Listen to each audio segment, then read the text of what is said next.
Never take advice from someone who is just blanket telling you what's good and what's bad about your vacation, especially when it comes to picking a resort at Walt Disney World or Universal. That's like picking a tattoo artist based off of somebody's random recommendation. You've never seen the tattoo artist's work, you don't know what they specialize in, you don't know the vibes of the tattoo shop.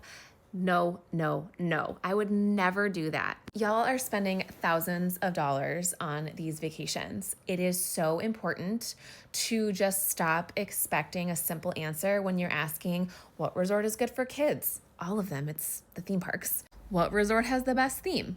All of them, depending on what you like. Now, for me in particular, I have my preferences and I have some that I probably won't ever stay at again, but that doesn't mean that they're not going to be magical to other families.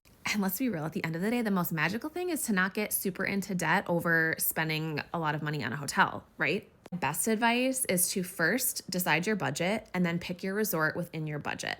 My second bit of advice is I will never tell you to skimp on a hotel because I believe the hotel makes or breaks your experience. It is the literal setting of the scene to your vacation. It is the first thing that you do when you arrive, and it's the last thing you do when you leave. So my biggest red flag when I see somebody answering a question, what's the best hotel when you have kids? Because a lot of the times I see people saying Art of Animation, and that was one of our family's least favorite resorts. My daughter never wants to go back. This is why it's super important to make sure that you're taking advice from creators or from travel advisors that you actually kind of like intimately connect with, or they've been in your shoes. For example, I have a family of 3. Typically, my family, my husband and my daughter, prefer a more sterile environment. We don't want characters plastered everywhere. We want as calm and serene as possible. When it comes to Walt Disney World, there's only one resort that does room service, and that's Grand Floridian. Universal Orlando, every resort has room service. Some, it's just pizza, but still that's better than none.